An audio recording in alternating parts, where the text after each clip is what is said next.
So for those of you who don't know me, I'm Tyler Ashbaugh. I am a web developer. I've been developing software for 15 plus years. The last 5 or so, I've been doing a lot of SAML work with making SAML accept assertions from other applications. So I'm going to try to share as much as I can about what I've learned through the years of that. I had a pretty good demonstration put together, and then it all fell to crap this morning. So we're going to do our best to get through this, and you know, feel free to ask questions as we go along, because this is really going to be kind of like a show and tell kind of a presentation here. But I titled this kind of punningly as the sunny side of SAML, because if you've worked with SAML, there's not many sunny sides to what you have to deal with, because inevitably something is not going to go as you expected, or you just can't figure out why the two systems aren't talking to each other, and it can result in lots of head bashing against the table. So I'm going to try to share some tips on how to avoid that. But basically, when you're talking about Drupal and allowing another identity provider to drive users into your system, you need basically 3 components. You're going to have the identity provider itself. You're going to have a service provider that exists parallel with your Drupal site, and then obviously you're going to have Drupal. Okay. Now I have worked with both Drupal 7 and 8 with integrating simplesamlphp, which is kind of the preferred SAML software for Drupal, or at least that's been my experience. So let's see here. So the first thing, like, I was handed this project. They said, hey, we've got this big customer, they have their own identity provider, it's SAML, they want to use it to sign in to this custom site you're writing for them. And I said, okay, where do I start, right? Because I don't have an identity provider, and I don't know anything about this. So I dug in. simplesamlphp has some excellent documentation to give you some quick starts on how to stand up an identity provider, how to stand up a service provider, and how to make the two kind of talk together. So as I said, I had a demonstration put together where I was going to walk you through setting up the simplesamlphp identity provider. That's the piece that kind of clunked out on me. So out of almost desperation this morning, I resorted to using Auth0 as my identity provider. So Auth0, you can sign up for a free account, and then you can configure it as an identity provider, either setting up usernames and passwords, or you can set it up to use like Google as the kind of the authentication source. So that's essentially what I did. Let me pull it up here. So they have a nice article set up here, Auth0 does, about how to kind of set this up. So this acts as though you've already set up a service provider. You kind of need that in place to follow this through. So that's kind of the chicken before the egg. Luckily, I had one set up, but we'll go through that in just a minute. But basically, you need what's called the assertion consumer service URL to register it, quote unquote, with the identity provider. Just real quick, how many people in here have worked with SAML before? You have? A little bit. A little bit. So y'all are pretty much brand new to this, right? Yeah, I've worked with CAS, not SAML. Okay. All right. So I just don't want to like assume too much, right? So it's really easy as far as Auth0 goes. Once you sign in, there's like this applications piece here where you can create an application. Let me see if I can just hop over here.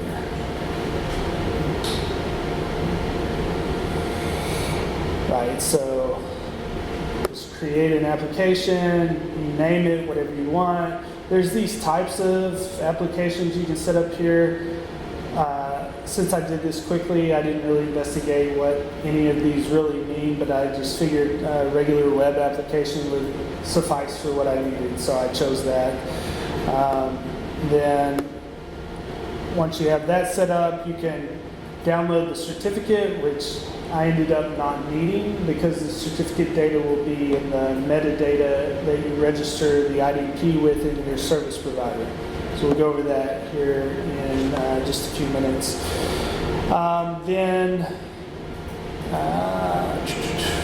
So then there's the endpoint for SAML. So this is the endpoint you would give like your service provider to say where to find the identity provider, right? And then they have this thing called the SAML2 web app under add-ons. So let me just edit this one here. This is the one I set up this morning. So it's basically just a toggle. You toggle it on. When you open it, it's got the application callback URL. So this is something you're going to get from your service provider and paste in there. And then under settings here, this is where you can create some different mappings than what is available like out of the box, right? So for the purposes of this demo, I didn't set up any new settings. I'll show you a little bit later like what settings are available being asserted over from the identity provider. And then that is pretty much all there is to setting up the identity provider. It's super easy. Like I said, it's a free account. You don't have to pay anything for this. And for me, it was much easier than trying to spin up an identity provider with simplesamlphp. Okay, then on the service provider side, simplesamlphp has this quick start guide, and it's super easy. I say super easy. It's just follow the numbers, and you're going to get pretty darn close to what you need. I had been playing with this cloud IDE called Code Anywhere, and it kind of lets you spin up a container, like a PHP Ubuntu instance, and then you can deploy applications there. You can pull things from Git, whatever you want to do. So initially, I had this SAML SP container, and I used Git to pull down simplesamlphp. So right here at the top of the quick start for the service provider is a link to the installation instructions. If you open that up, then it kind of goes through all the prerequisites, everything. Basically, you can download it to your machine and extract it somewhere, or you can use the Git to clone the actual repo, because simplesamlphp is open source. After today, I'm going to put together a GitHub repo with a lot of these links in it, and then I'll share it back out to you guys. So I'll give you information on how to ping me if you want that information, so that you can kind of follow along on your own machine at home. You'll have to forgive me when it comes to working with these containers. I am a Windows guy. I work with IIS and SQL Server. I'm not big on Unix command line and MySQL and stuff like that. So I probably set this up the super hard way. But essentially, I extracted simplesamlphp to this root container here, modified all my files, and then moved it up a level so it was out of the public HTML directory, and then just copied in the one folder that you really need to facilitate this. Show this here.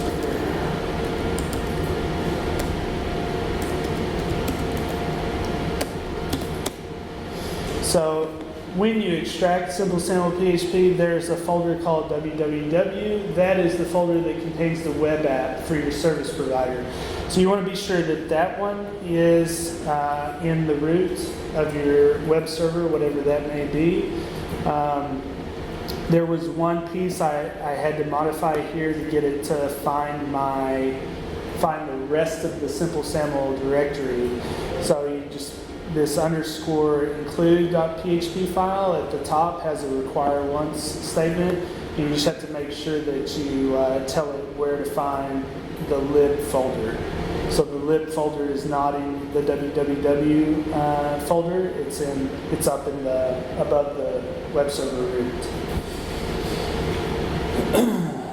So once you have that in place, then you can begin modifying the configuration to set it up as a service provider.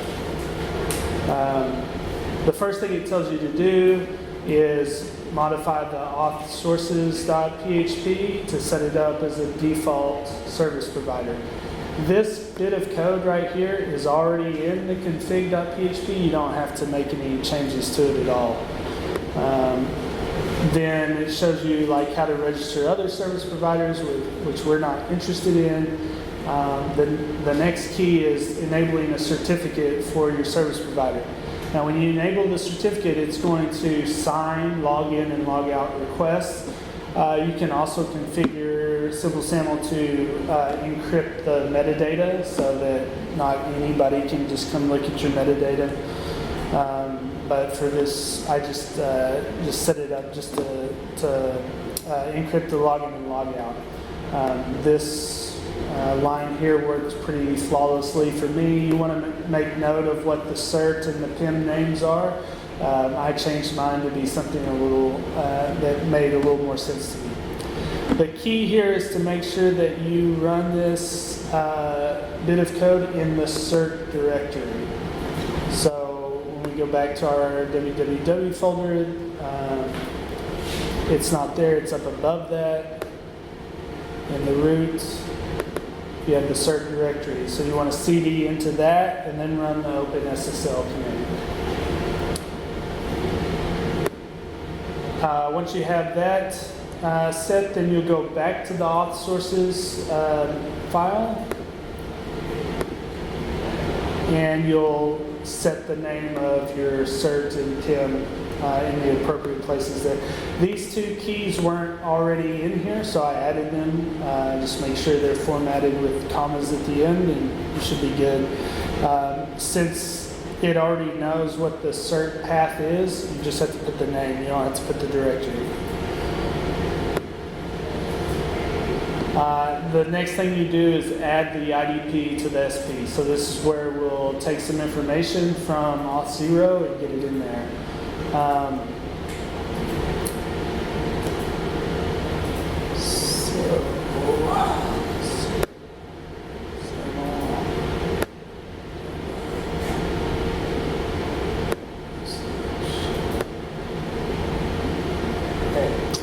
So when you're in Auth0 and you're in add-ons, you'll click on that SAML2 web app, and there's a tab up here for usage. And under usage, there is a download for the identity provider's metadata. You can download this. It's just a simple XML file that gets downloaded. And then simplesaml offers a utility to kind of convert that into the code you need. So let's see here.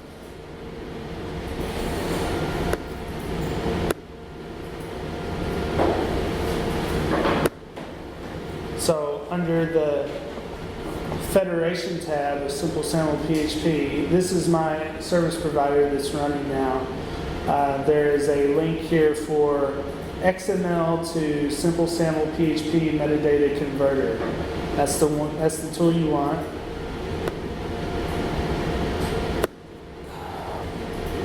There is an admin password for this. I'll show you where to set this admin password in just a minute. So you can either paste the XML in, or you can like choose the file you just downloaded, and then tell it to parse that file. So it shows you the XML above, and then it shows you the SAML, the simple SAML PHP compatible code below, and it tells you what file to put this information in. So you're going to want the SAML20-IDP-remote file. This file is found in the metadata folder of the root. Above the web root. So, let's see here.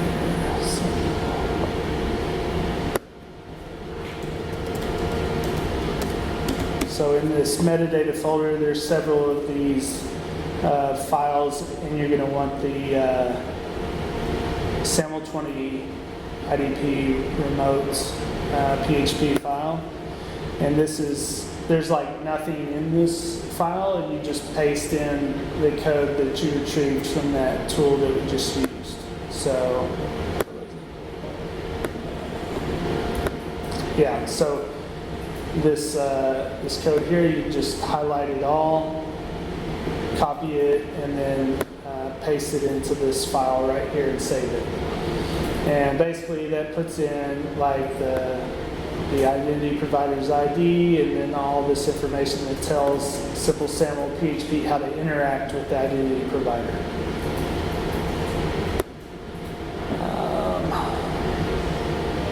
So that also contains information about the public key and how it can decrypt the communication coming back.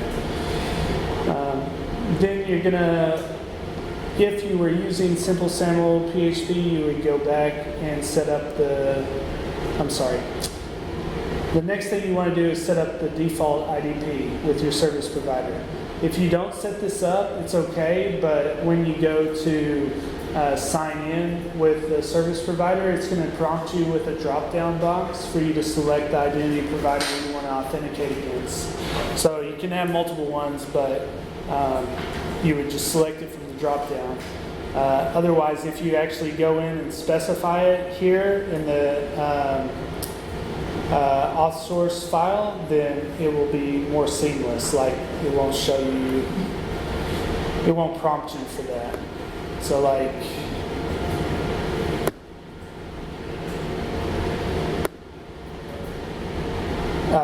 Simple SAML gives you this way to test the configured authentication sources, and for my service provider here, I click that, log out.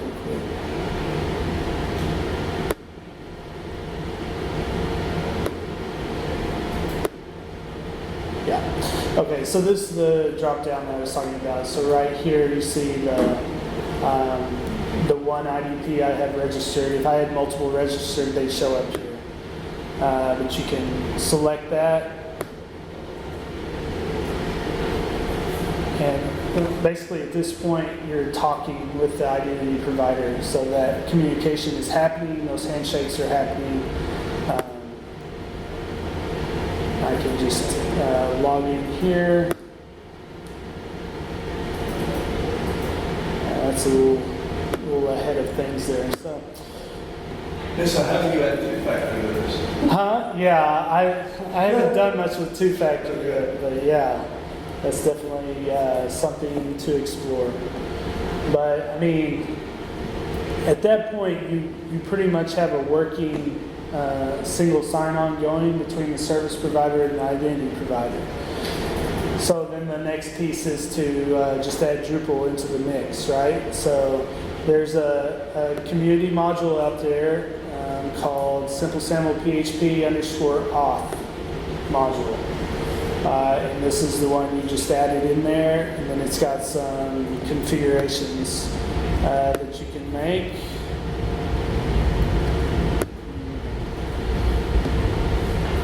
To tell it how to work with your service provider. Now there's a few gotchas here, okay? The first gotcha is that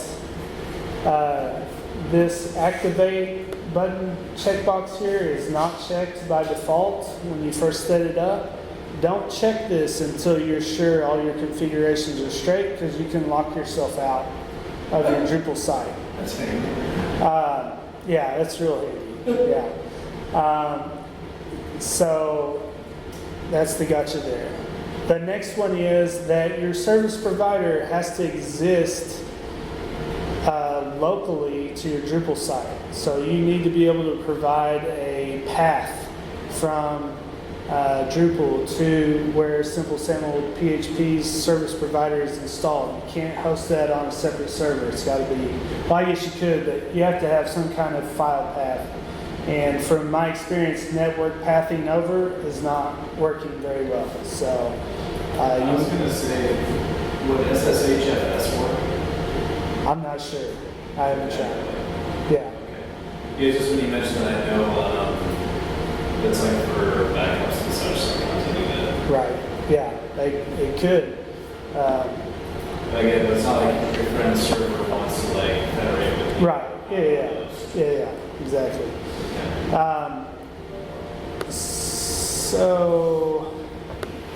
So I deployed this Drupal site locally there. I did a half-assed job at it, and that's okay. But in the settings.php, this is where you tell it where to find your SimpleSAML installation. So it's just in the settings, there's simplesamlphp_dir. That's the variable name, and then you just give it to the path where your main install is of simplesamlphp, not the www folder, but where the lib file folder is and everything. So you want to make sure you save that in. That's actually lacking in the documentation. So like if you look at the installation instructions, it doesn't tell you that you need to add that specific piece to the settings.php. So it took me a little digging around to find that. In the Drupal 7 version of this module, they allowed you to set it in the configuration. So I don't know why they took it out of the configuration, unless it was like a security concern or something. I don't know, but so now you got to make sure you set it in the settings.php. So when we were setting up our service provider, we set it up as the default-sp. That was the name of the service provider. You can change that and make it something else. If you do, just make sure that when you configure the module in Drupal, that you put that same string there, because it's going to match on it. This next setting is the display on the login page. So on the login page, once you activate this, you will now see like federated login link underneath the user login form or whatever. So if you don't like that terminology, you may want to say like login with your organization's credentials or something like that. You just change that text here, and it'll reflect on the login page. As far as like user provisioning goes, so I can't think of a time when you'd really want to turn this off, but when you check this, it registers the users as they single sign on in. It'll automatically create a Drupal user for that person signing in, and it makes there's like an SSO ID attached with that you don't see in your users table, but it's like behind the scenes. They're mapping the SSO ID with the user in Drupal. And I think in the Drupal 8 version of this module, they really extended it to where it will kind of sync up. So if the username changed or the email changed, it will be smart enough to recognize that and make the appropriate updates. In the Drupal 7 version, you had to like handle that logic yourself. So let me ask you a question. Like for instance, if we have, we're actually using this module for validation, where the users use their their network login.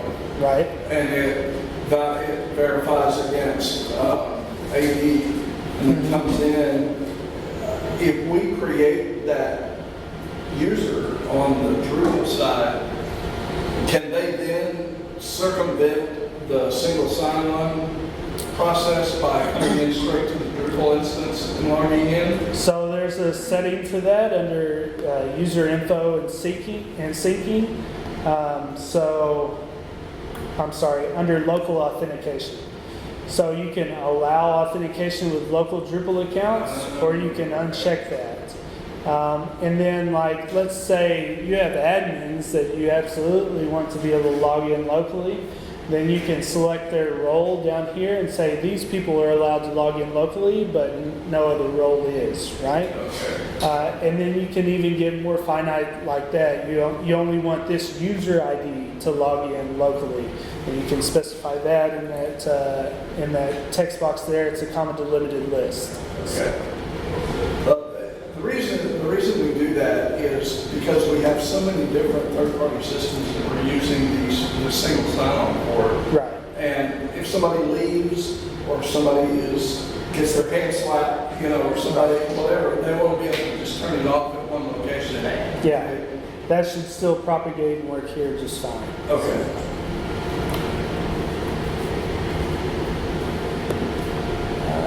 Let's hop back here. Yeah. These other settings about cookie only transmitted over HTTPS or it's only accessible over HTTP, those are new settings, I'm pretty sure, for the Drupal 8 module, and to be honest, I haven't worked with them. The turn on debugging messages is often very useful when you're first setting this up to see some additional information in the Drupal log. And then we kind of jumped to the local authentication already. Ordinarily, I would say uncheck both of these. So don't allow, if you're doing single sign-on, don't allow anybody to log in locally with Drupal accounts, and don't allow SAML users to set Drupal passwords. If you uncheck this, like the password fields, they just won't even be there on the user field, so they can't mess with it at all. And then, like, you definitely want to leave yourself a backdoor in if something happens. So, select a role that's okay for that, or a user ID that's okay for that, but just really limit the access there. Right. Then you can also specify a URL for the user to be directed to after logging out. So if you want to send them to your main site or whatever after they log out, you can do that. If you don't specify anything here, I think it just takes you to the home Drupal page, the front page at that point. Then there's the user info and syncing tab. This is the one where you kind of have a little bit of control over how things get mapped. So you can map the unique identifier for the user as well as the username for the user, so they don't have to be the same. So if the unique identifier in your organization or the organization you're integrating with is like a number or whatever, you can have that mapped as the unique identifier, and then have like something more useful like their email address or their full name as the username for the user. And then you can tell it to synchronize this on every login, so it checks to see, if something's changed. If it has, it updates it in the user in Drupal. And then you set your email address, what you want mapped to the email address for the user.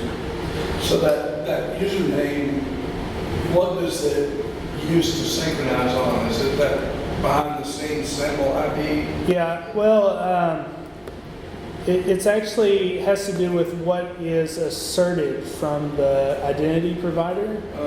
Let me show you what that looks like here.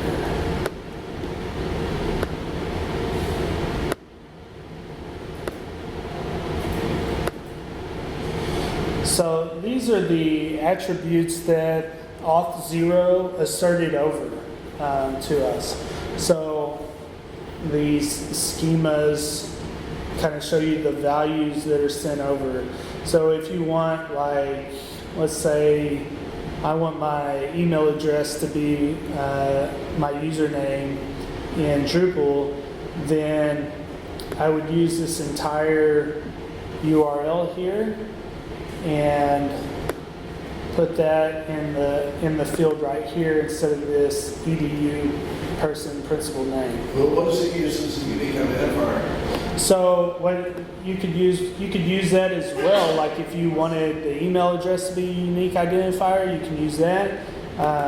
They obviously have a name identifier for the Google OAuth, so you could use that as the unique identifier. It's really up to you and the business, whatever you want to be that unique identifier. Whatever you think is going to be definitely unique amongst the users, right? So obviously, like name here is a full name. That's not going to be a good thing for a unique identifier. Right. So. No, I was just wondering how the provider links it to the Drupal user. Right. So this information right here is asserted to Drupal. Okay. Okay, and there's a hook in Drupal where you can catch that array of all these attributes and you can do all kinds of stuff with it.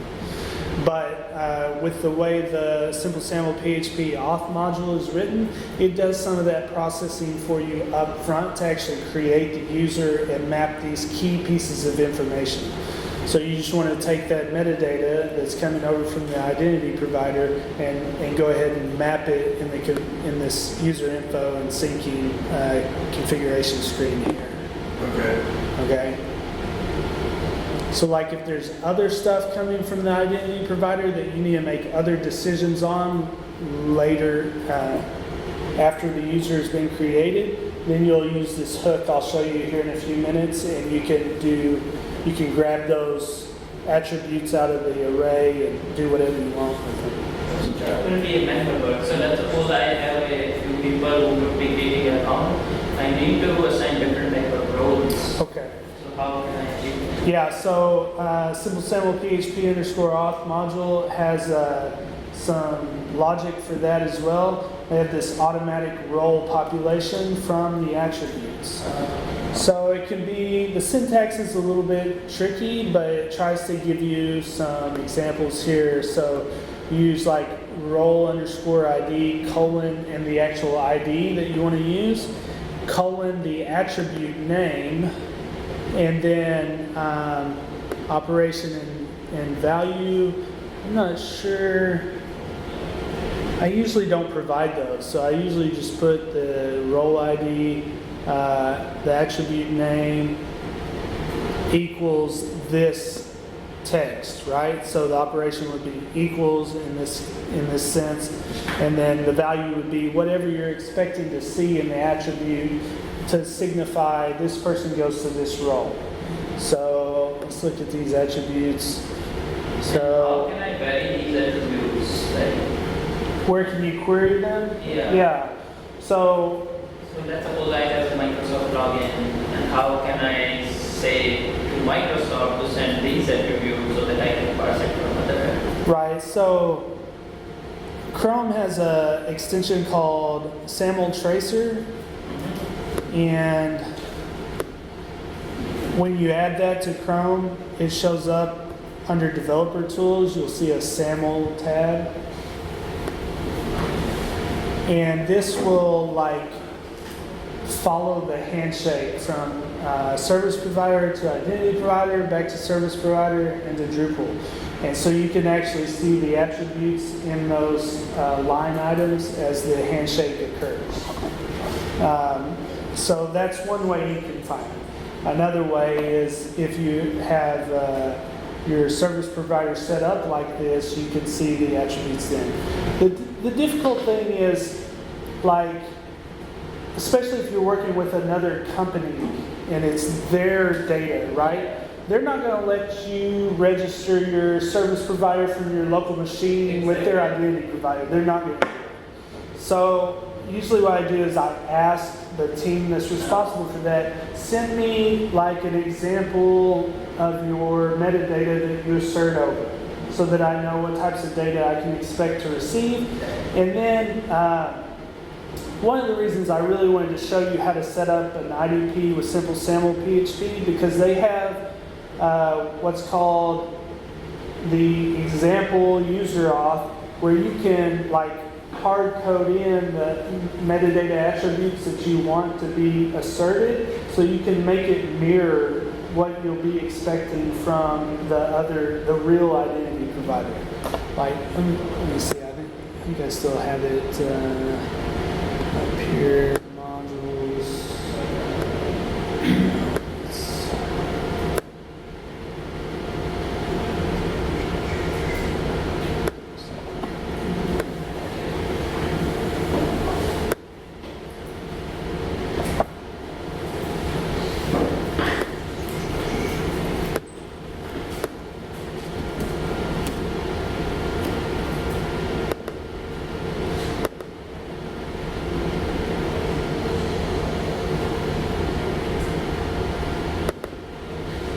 Another way could be like log in by administrator and manually provide them roles. You could. But in the next round run, the single sign-on will override that, I guess. Yeah. Because it will sync the data and it won't match, right? Right. So we have to have some.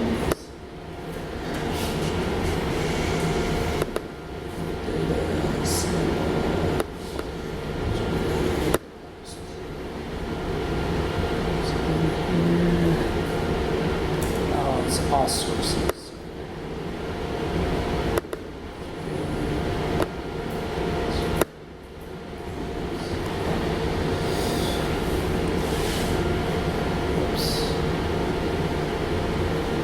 Okay, so if you were to have a simple SAML PHP IDP stood up for your local machine, then you can enable this example-user pass authentication source, and you can come in here and hard code username and password and each metadata attribute that you want to be asserted. And so you can make this match exactly what you're expecting from the IDP, so that you can really use the data that you're expecting.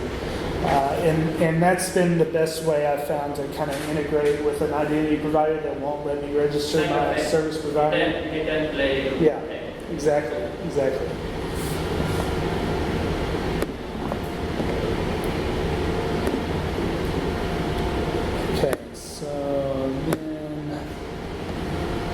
So you can do the automatic role population. You can do it for as many roles as you have in Drupal. So just make sure that the IDs match up. That's kind of another caveat is like if you migrate code from dev to stage to production, right? If those role IDs change with each environment, then you need to account for that, right? So it depends on how your roles are created in Drupal. If you do them like by some automated, practice. Yeah. So like if you go in there, you add them manually through the Drupal, but you add them in a different order than you did before, the role ID is going to be different. So you've got to make sure that you track that, all the way through.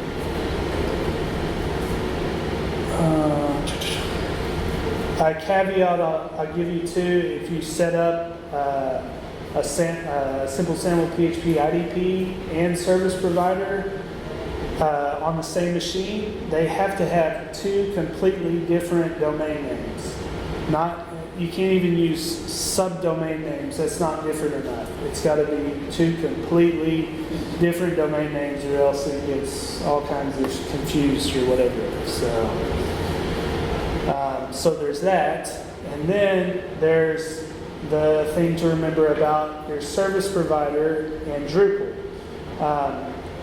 Simple SAML PHP uses the session for cookies, just like Drupal does. So you can't have both of them using the session for those cookies. So what they suggest is that you configure the service provider to store the session in a database. So you can use SQLite, or you can use MySQL, or whatever, but there's in the configuration for the service provider,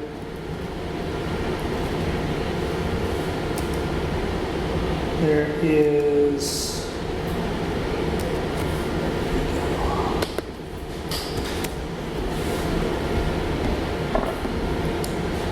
this piece, the data store configuration section. So you give a store.type. There's all these that you can use. You can use the PHP session, which you can't use if you're using this for Drupal. There's memcache if you have a memcache server available. There's SQL for using a database, using the PDO. And then there's Redis if you have a Redis available to you. You can use it as well. For this sample, I just used the SQL type and gave it a DSN to my SQL that was available, gave it the username and password, and let it go to town. So it will store all that in like, I think there's 2 database tables it creates, and you can tell it what to prefix the table name with here, so it's easy to find, right?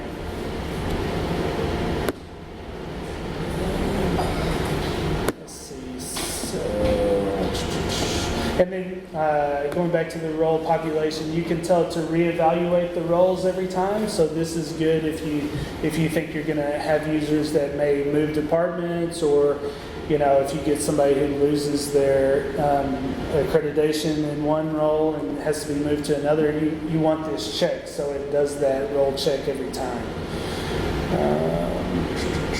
So it looks like this in the Drupal 8 version. They've added some logic in there to enable SAML authentication for existing users. So if you did go in there and create the user manually, it's got some logic in there to kind of sync those users up.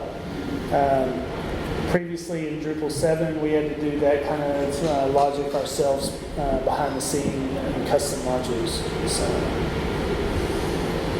One question, is there any way we can delete the user if that doesn't exist over there, like a role? So how can I delete the users if they are created and Oh, if they're deleted at the identity provider? Yes. That's a good question. I don't know the answer to that, but that would be something I bet we could find in the simplesamlphp community. They have a pretty good Google users group where you can ask questions. So,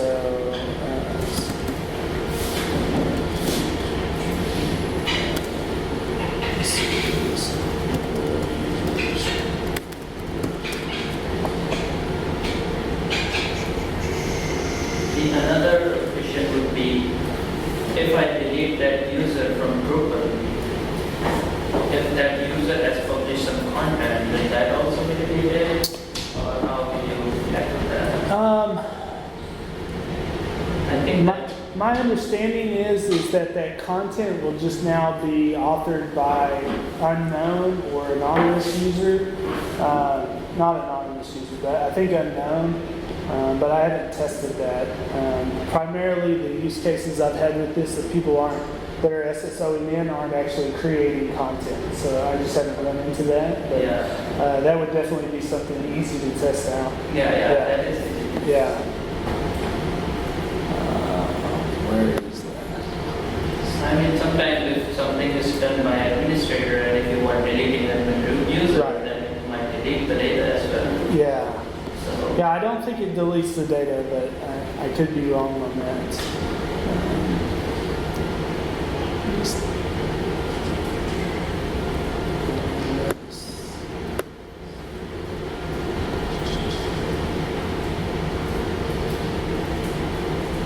Sorry, I'm just trying to find the Google users group they have.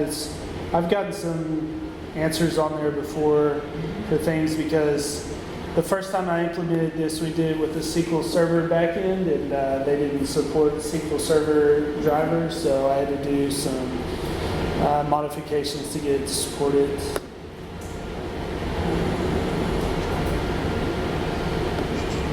mentioning or finding this, I have one more question. Yeah, go I ahead. have it's a different kind of situation where I need to SFTP from my Drupal instance to another server, let's say IAS server, Okay, and I need to copy some files from there and bring it to my server. okay. So, and using SFTP, like maybe it's not a good idea, I don't know. So what could be a good idea? How can I achieve that mission? So what type of file is it that you'd be pulling? That's that I would be making it public on the Okay. Drupal end, but those servers where I'm going to fetch that is a very secure server like VPN. Oh, okay. But is it like PDFs or? Yeah, Yeah, PDFs, okay, yeah.